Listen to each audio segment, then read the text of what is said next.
Check, check. Can you hear me now? Is that better? Okay. My kids have, different chores that they had to do growing up all around their house. And so my daughter, Conlon, she has one in particular. Her chore is to unload our dishwasher. Okay. So every day she comes home from school, she gets her homework done, she has to do her chores. And Conley, unfortunately for her, and really probably more unfortunately for our dishes, she doesn't have a whole lot of natural patience. Okay. She is a lot like her dad. And so she likes just to kind of get in there and get it done as quickly as she possibly can. She doesn't like to take multiple trips from the dishwasher, okay, to the cabinets to where we're storing the dishes. And so the way that she does this is she'll take our dishes, especially with our plastic cups, okay? This is kind of her mode of operation. She'll get them and she stacks them up into this. I've got one right here if I can do it with one hand. And so she'll stack them into like the highest possible tower of plastic cups that she can, okay? And a lot of them, they're not typically made to stack, but that's just kind of what she does. I don't want to take multiple trips there. So she'll stack them up, and I'll walk in, and she's just kind of, balancing all of these cups for as long as she can, all the way from our dishwasher all the way to the cabinet. And I'll walk in every now and then, and I'll say, hey, Conley, I don't know if that's the best idea. Okay, like I don't know if you have as much balance as you think that you have, okay? Like we could, what if the dog comes and bumps you, or what if you trip over the rug, or, you fall down or something like that? Like every now and then, like, Conley, I don't think your hands can hold as much as you hope. I don't think your hands can hold as much as you hope that they can hold. But, she listens to me about as well as I listened to my parents, okay, whenever I was their age. And so she still tries it. And most of the time she does pretty good, okay? She balances it pretty well. She gets it over there to the way that she wants to. But every now and then, okay, I'll be in the other room and I'm just sitting there. And every now and then I'll just kind of hear this.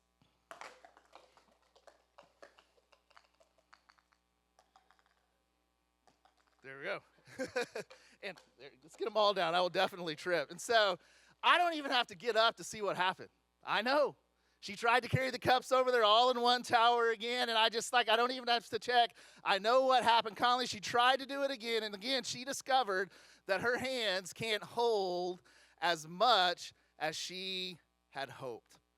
They couldn't hold as much as she had hoped. And that really is kind of a picture of life. I was thinking about that this week. That's just kind of a picture of life. It's a picture of ourselves, and as we try to kind of go through life and navigate through life, there's a lot of things that we hope that this life is going to be able to hold for us, isn't there? There's just a lot of things that we're kind of hoping for out of life. I have things that I'm hoping that this life is going to provide for me. You have things that you hope that you're going to be able to experience in this life. We all have dreams, okay, that we want to see fulfilled. We all have, wants and desires that we want to see come to pass in our life. We all have different experiences that we want to experience in their life. To kind of put it as simply as I possibly can, we all have different itches that we hope this life is going to be able to scratch.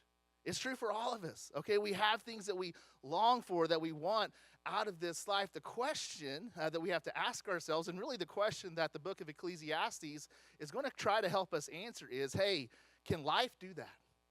Can life do that for us? Can this life do that for you? Can this life sustain what it is that you're really wanting out of it? Can this life hold our hope?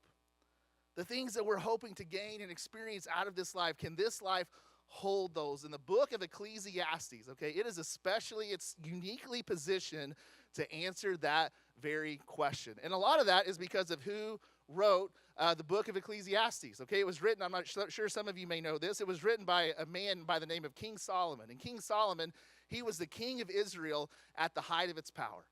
Okay, so anything that you would want, you can read his story in 1 Kings. It's really interesting life. But the one thing that we need to know for the sake of Ecclesiastes in the study that we're going to do this week is when it came to just experiencing life. Okay, anything that you would hope that this life would provide for you. Okay, money, power, fame, knowledge, experiences, pleasures, anything that you could kind of hope that this life would give you, Solomon, he had it to the extreme. Okay, the absolute extreme. And what he discovered from that, he kind of wrote it down in Ecclesiastes, okay? And he had some lessons for us. And what Solomon discovered from having all of this that this life could give you was this right here. It was this life, it can't hold our hope. This life can't hold our hope. And Solomon, he learned that in some pretty painful ways, okay? But, thankfully, since he learned it in some pretty, painful ways, we don't have to learn those lessons the same way that he did, okay? And so, wise people learn from their own mistakes. Wiser people learn from the mistakes of others, okay? And so we have the opportunity to do that. So Solomon, after having all that this life could give him, he has some lessons, okay? Some lessons that he wants to show us, some lessons that he learned that he wants to pass on to us. So can this life hold your hope? Solomon says no. Okay, and we're going to look at some of the reasons why, some of the things that he discovered. So the first reason that we kind of see that Solomon discovered is, hey, this life, it can't hold our hope. This life can't hold your hope because you can't control it. Okay, when it comes to this life, the first thing that we're going to see is this life can't hold your hope because you can't control it. Let's kind of see what Solomon discovered. Ecclesiastes chapter 1, beginning in verse 1. It says, the words of the teacher, son of David, king in Jerusalem. That's a reference to Solomon. He says this. He says, meaningless, says the teacher, utterly meaningless. Everything is meaningless. Are you glad you came to church this morning? You feel a little bit better. He's like, yeah, hey, here's the first thing I learned. Here's where I'm going to start off this book. Hey, everything in life, everything about this life is meaningless.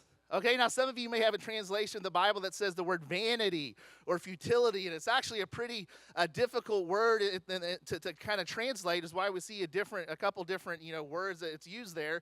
But that word meaningless, it's the Hebrew word havel. Okay, and that word, it's kind of hard to translate, so it's really kind of easier just to look at the picture that this word paints. Okay, it's the word for a vapor, okay, or smoke, and it's kind of the key phrase that Solomon uses throughout this entire book. This phrase right here, havel, or meaningless, it's used 38 different times in the book of Ecclesiastes. He says when it comes to this life, he says trying to grab it or trying to live it out, what I've learned is it's like trying to grab smoke. Okay, trying to live this life. In this life, it's trying to grab smoke. It doesn't matter how hard you squeeze, okay? It doesn't matter how you manipulate your hands. This life, it's always just going to it's going to slip through your fingers. Okay, this life that we try to live, and the reason that this life that we live here on this earth, the reason it can't hold our hope is because life, it is not something that we can control. It's like this life, it can't hold your hope because you can't control it. You can't control your life. There are things that are going to happen in your life that are completely outside of your control. I remember the first time I really, really kind of learned this lesson. I've told this story before. I won't go into a lot of great detail about it, but my wife, Ashley, and I, we lost our first child. Okay, he was stillborn when Ashley was 8 months pregnant with him. And some of you experienced that. Without a doubt, it's the most painful thing that we've ever gone through in our life personally. And it really messed with me, okay, in a lot of ways. Okay, when we lost our baby, it messed with me in a lot of ways. But it wasn't just the grief of it all. Like, that was hard. The grief of it was hard. But the thing that really messed with me over and over again was just, it showed me that there's some things that are going to happen in this life that I don't have any control over. Like, I can plan, I can work, I can do the right things, but sometimes some things are going to happen that I just simply can't control. I can't manipulate outcomes. I can't make things go the way that I want them to go, and that frustrated me. Okay, that frustrated me in a lot of different ways. If you've had things happen in your life that are just out of your control, it's frustrating. It started to show itself up in my life. I remember one day we went on a cruise with some friends of ours, a couple months after we lost our baby. And I remember we're sitting there on the cruise, and Ashley's right there next to me. We're out on the deck, and she gets up to go get some ice cream, which is like the best part of the cruise, okay, the ice cream machine that's there all the time. And so she gets up to go get some ice cream, and she was gone for maybe 5 minutes, okay? She's gone for maybe 5 minutes, and I don't see her. And I just kind of start looking out. I'm trying to find her, and I can't find her anywhere on the ship, and I kind of start to freak out. 5 minutes, she's gone. I know it sounds crazy, but I get up, I go to the ice cream machine, I can't see her, and I became absolutely convinced that she had fallen overboard. I mean, this 26-year-old, 25, 26 years old, however old she was at the time. Like, that's the most logical conclusion to draw here, okay, is that she fell off of this massive cruise ship. And I was convinced, and I started freaking out. Like, I am running all over that ship trying to find somebody. It's like, hey, stop this thing. I don't know what you do with the cruise ship. Turn it around, pull it over, like whatever you got to do. But my wife fell overboard. She's back there, and we got to go back and get her. Like, I am absolutely convinced that had happened. And all of a sudden, she comes, strolling back up with her little bowl of ice cream, not unaware that in my mind, she had just dropped to the bottom of the ocean. But I was just I started having all kinds of anxiety. Okay, all kinds of anxiety around my family in particular, because the worst thing that I could imagine happening had happened. The worst thing that I could imagine happening had happened. And I was like, I'm never going to let that happen again. And I did everything within my power. I'm going to try to control it. I'm going to manipulate the situation. I am never going to let something like that happen to my family again. And I tried to control it, and it wore me out.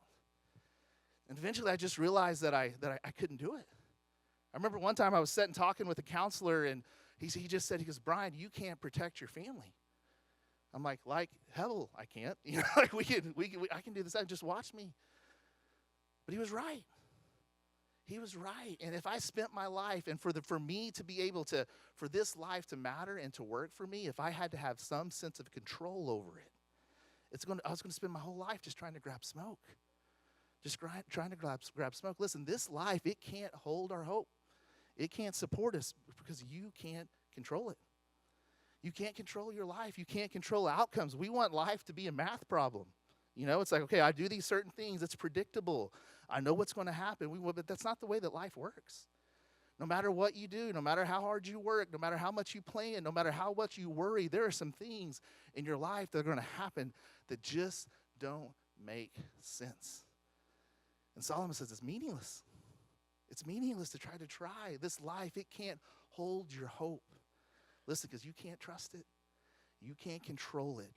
Okay, it's not able to support your hope. He says, hey, this life can't hold your hope because you can't control it. Not only can you not control it, but next he says that the other reason this life, it can't hold our hope. This life can't hold your hope. One, you can't control it. And two, you can't stop it. Okay, two, you can't stop it. This life can't hold your hope because you can't stop it. Solomon, he continues. He says, what do people gain from all their labors? What do they profit? Okay, what do they profit from all of their labors, from all of their work at which they toil under the sun? Under that sun. And that phrase, under the sun right there, it's another kind of key phrase. It's used 29 times in the book of Ecclesiastes, under the sun. And what he's talking about there is life literally under the sun. Okay, life here on this earth. Okay, life on this earth, a life that is lived like God's not a part of it. Like if the only thing that exists is life under the sun, like here's what we find. Here's what's going to happen. So he's asking the question here, hey, what is there really to gain in life if this life is all there is to life? And then he gives us some pretty good reasons why. He continues. He says, hey, generations come and generations go. People are born, people die, but the earth remains forever. The sun rises and the sun sets and hurries back to where it rises. The wind blows to the south and turns to the north. Round and round it goes, ever returning on its course. I think he wrote this from North Texas. Okay, it's just kind of what happens. All streams flow into the sea. He says, yet the sea is never full. To the place the streams come from, there they return again. He's just kind of painting this picture. He's like, hey, this is what life is like. People are born, people die. Some comes up, some comes down. He says, this life that we live on this earth, it is a relentless rut of repetition. And that's just life. It just comes and it just goes and goes and goes. Sun comes up, you go to work. Sun goes down, you go to bed. Sun goes up, you go to work. Sun goes down, you go to bed. You make it to the weekend, you get a little breath, but Monday morning comes back. Okay, sun comes up, you go to work, or you go to school, or you change a diaper, or you be an Uber driver and take your kids all over North Texas, or whatever it is you do. Sun goes down, and you go back to bed, and it's just over and over and over again. He says, that's just life. It's just this relentless rut of repetition. Do you feel that? Like, does anybody else just kind of feel like they're weak? Feels like that. It's like life, it's just like this treadmill that doesn't have the emergency stop button there. Okay, it just keeps going and going and going and going, and you can't stop it. Life, there's just these gears that just keep moving of the solar system. Listen, they will grind you up. They don't stop. Life, it keeps coming and coming and coming, and it never stops just to ask you, hey, are you doing okay? Hey, do you need things to slow down? Hey, are you feeling okay? Is everything going okay in your life? Life, it won't stop for you. It just keeps moving and moving and moving and moving and never stops to see if you're doing okay. And Solomon says there's no hope in that. There's no hope in that. The reason, he says, hey, the reason you feel like life is that way is because life is that way. It just keeps moving and moving and moving. It never stops to see if you're okay. It'll grind you up. And he says there's no hope in that. If life under the sun, this life is all there is to life, he said that's all we have to look forward to, this relentless rut of repetition that we all get stuck in, and it grinds us down. He says this life that we live under the sun, we feel this, like, yeah, that's my week. It can't hold our hope. We can't control it. Okay, we can't stop it. It never stops to see if we're okay. And 3, hey, why can't this life hold our hope? You can't control it. You can't stop it. And third, this life, it can't hold our hope because this life, it won't fill you. It won't fill you. It can't fill you. He continues, he says, all things are wearisome, more than one can say. I read that verse this week, and I just texted it to a friend. I said, man, truer words have never been said. Like, all things are wearisome. They make you tired. He says, more than one can say. I feel like we sat around our table at dinner, and our family, we're just all kind of gathered around there. And a lot of times it feels like a competition just to see who had the worst day. It's just like I'm like, hey, here's what happened at work today, and Ashley's sharing what happened with her, and the kids are talking about school and their practice and all the things, and we're just like, man, it's just, life is hard. And we're all just tired. I'm just like, that's a consistent thing that's true around our house right now. We're just tired. And he says, yeah, because that's life. All things are wearisome. More than one can say. We don't have the words to describe how much life wears us down, how much life makes us tired. And he says life, when we live this life under the sun, he's talking about life under the sun. If this life without God, if this life is all there is, he says it'll make you tired. It may leave you bored. But the one thing that life under the sun will never leave you is satisfied. It'll never leave you satisfied. He continues, he says, the eye never has enough seeing, nor the ear its fill of hearing. It never has enough. He's like, this life, even if you had Solomon, everything that it could give you, it'll never be enough. This life will never leave you satisfied. Think about it. You don't believe me? Think about if you want to depress yourself a little bit, pull out your phone, okay, and just look at how much time you looked at it this week. Okay, get and see the amount of hours that you spent just scrolling on that screen. Why? Because the eye never has enough. Okay, the ear never has its fill. Think about the things that you looked at on your phone this week, the different apps that you got on. Every now and then I get on, one of my favorite things to do is just to get on Zillow, okay, or a realtor app or something like that, and I'll look like, hey, what's going on? What's for sale around my neighborhood? Like, should we sell our house? I don't know. Like, and I'll just get on there and I'll start looking. How many of you have done that? You've got on Zillow, you've looked at homes you don't live in, and you feel more content about where you live. That doesn't have, okay, it's a couple, yeah, it doesn't work that way. The eye never has enough. The ear, it never has its fill. When's the last time you got on Facebook or Instagram and just scrolled through pictures, okay, and compared your life to other people's fake realities, and you walked away and like, man, I feel so much better. I feel so much more content about myself. It doesn't happen that way. It doesn't happen that way. Why? Because the eye never has enough. The ear, it never has its fill. This life can't fill you. And it's not just a lack of things. It's not that you just need more. Listen, more of whatever it is that you think you need, more is not the answer. I read an article in Time Magazine this week. It was kind of talking about, it was looking at this idea of somebody's net worth in correlation to their level of happiness. And it kind of just looked like, how do those things kind of relate with each other? And one thing they did find, I'll say, like once somebody once you have your basic needs met, okay, like I can meet my basic needs, like that person is generally happier than somebody that's living below the poverty line, okay? There's some real stresses that come with that. But once you get to that point, okay, I have my basic needs met, and I've got a little bit of money in savings.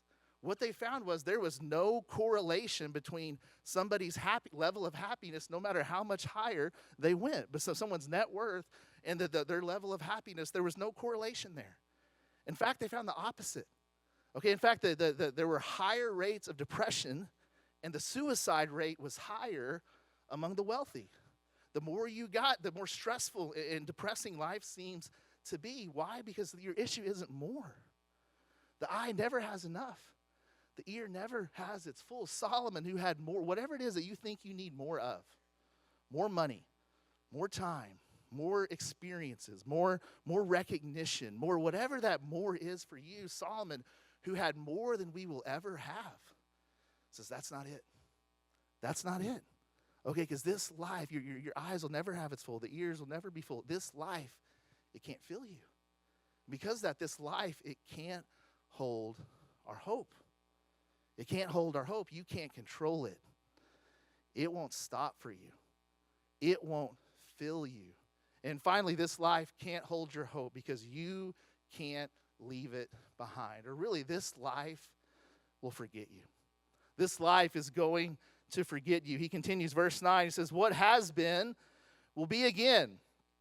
What has been done will be done again. There is nothing new under the sun. He's like, hey, we're just kind of repeating the same thing. This word, like unprecedented. We've heard this a lot. Like these are unprecedented times. You know, we kind of hear that a lot. This is unprecedented. COVID, that was unprecedented. Like there was the bubonic plague. Okay, things like that have happened again. We talk about tension in our country. It's unprecedented. We've never had anything like this. There was the Civil War.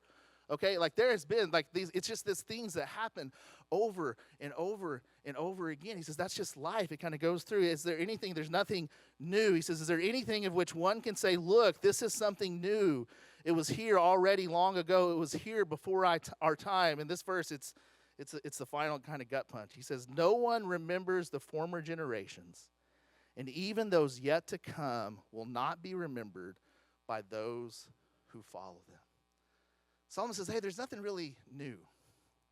There's nothing really new that you're going to do. Nothing new. And I really think what he's saying here, there's nothing that you're going to do or something that you're going to accomplish that's going to cause you to ultimately be remembered. Like people are going to forget you. They're going to forget what you've done. And not only are they going to forget what you've done, they're going to forget you. If life under the sun is all there is, and this is all that there is to life, you are going to be forgotten.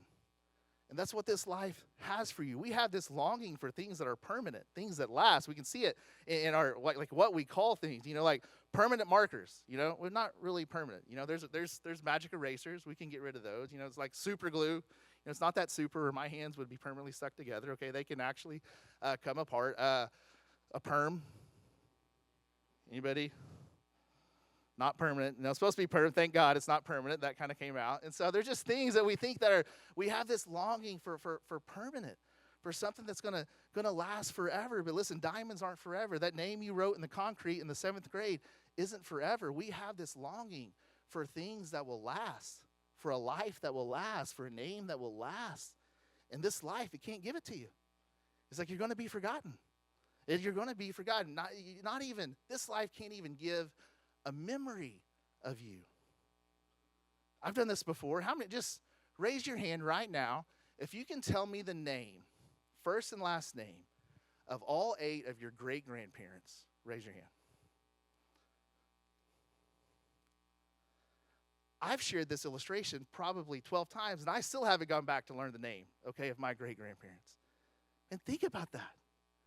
In 3 generations, we're going to be forgotten by the people in our own family. If this life is all there is, and life in this life is all that this has to offer you, listen, when this life ends, no one will remember your name, and no one will visit your grave. That's what life has. He says, life under the sun, this life that we have, this life without God, it's meaningless. And it's heavy. I know that's heavy and it feels heavy, and Solomon, he wants it to sit heavy because listen, if this life, if it can't even leave a memory of you behind, this life can't hold your hope. You can't control it. It won't stop for you. Okay, you can't. I forgot, what was the third one I said? You can't, it won't stop for you. It won't fill you. And listen, it's going to forget you. This life can't hold your hope. Everybody thoroughly depressed? So why did he write that? Like, what's the point of and he goes on and on throughout the whole book. Why does he write the book of Ecclesiastes? Why did God preserve this? Why do we have this? Well, I don't necessarily think he's trying to depress you, but he is really trying to disillusion you. He's trying to disillusion you because there's legitimate needs that we have. Okay, very legitimate things and longings that we have. Like, we want to know someone's in control. Okay, that life isn't random and just crap just happens and we have to deal with it. We want that. Okay, we want that in our life. We want to know that, like, we're not just part of cogs in a machine. Okay, that people will stop for us and somebody cares for us. We want to have a life that's fulfilling, not just temporary distraction, but a life that fills you and ultimately satisfies you. We want to be remembered. We don't just want to be forgotten. And we have those desires. And Solomon, he writes the book of Ecclesiastes because he wants to disillusion us. Like, hey, these things that you're wanting, listen, you're looking for them in a place that's never going to be able to provide it for you. And if this life can't hold our hope, it should cause us to search and find somewhere, someone that can. Because this life can't do it. It can't hold our hope. So where do we find it? Let me close with this, the story. How many of you have been to Disney World at some point in the last 54 years? Okay, we got a lot of hands. Some point in the last 54 years. Now, I know the rides change at Disney World quite a bit, but if you have been to Disney World at some point in the past 54 years, I think we can probably all agree on what is the most annoying, okay, and the worst ride at Disney World. It sticks in your head. You want to forget it. Okay, what is it? It's a small world. So, yeah, it's a small world.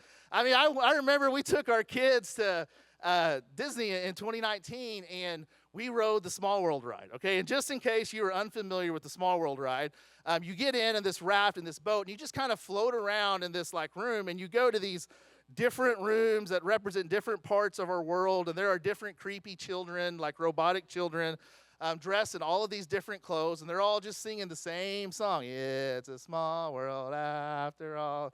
It's a small, small world. For 11 minutes. It's an 11-minute ride. And you just walk around, ride around for 11 minutes, float around, listening to that song over and over and over again. When I finished that ride, I got out, and I was like, man, two things. Like, I will never ride this ride again. Like, if we come back to Disney World, I'm never going to ride this ride again. I never want to listen to that song again. But the other thing that I just kind of popped into my mind, I'm like, that's a pretty famous ride. Like, before I ever came to Disney, I was like, I knew about the Small World ride. And I just remember getting off of it thinking, is that all there is? Like, is that all there is? And so I was sitting there this week, and I don't know why, the Holy Spirit, I guess, but I'm sitting here, I'm reading through Ecclesiastes chapter 1 this week, and I'm just reading and thinking about life under the sun. This life that we live, life under the sun. And that stupid song and that stupid ride came popping back into my head. Just, it's a small world after all. And I'm just reading it, and I'm going through that, and I was like, why is this here? And I was like, it really is true. And I know that by small, that's not exactly what they mean in that song, but it really is true. It really is a small, small world. This world is just too small. The things that you long for, the things that you hope for, it's a small world.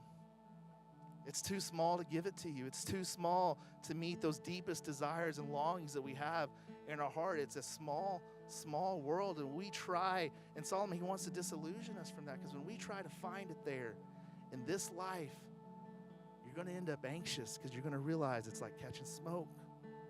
You're going to be anxious. You're going to feel like just looked over and nobody cares about you and nobody will stop for you. You're going to end up unsatisfied. You're going to be disillusioned because this life can't give you what you're looking for. It's just too small. It's a small, small world.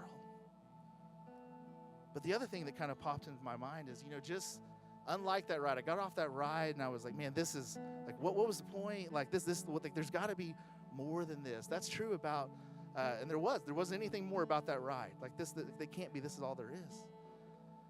But that's not true about life. And listen, that's why Solomon wrote this. He's trying to disillusion us, to get us to find it and seek it in the right places. And listen, there is something more, because 1,000 years after Solomon wrote this book, Jesus Christ, who was over the sun, came and he stepped under the sun. And he became a man. Okay, and he came and he lived this life on this earth, and he lived this life that we couldn't live. He lived a life that we could never live. He died a death that we were afraid to die, and he rose again to show and to prove, even though this life can't hold your hope, he can. He can. And he invites us into that, to a place, to a person that can support the weight of our desires and what it is that we truly long for. As people created in God's image, he can hold our hope. And he invites us into that. And so I just want to say, I know life can feel this way a lot of times, but don't give up hope. Don't give up hope. Look at and try to find it in the place, the one that truly can provide it for you. That's why Jesus came. And come back next week, okay? Because we're going to continue to kind of look over these things through the book of Ecclesiastes and where and how we can find a life that truly, truly does give hope. Let me pray for us. Father, thank you. Thank you for this book, the book of Ecclesiastes. Thank you just for the lessons that Solomon learned. And God, thank you in your wisdom, God, that you wrote these down and that we have his memoirs and his thoughts on this life and his observations on this life. And God, thank you that we don't have to make these mistakes ourselves. That God, that we can learn, we can look into your word, and we can know.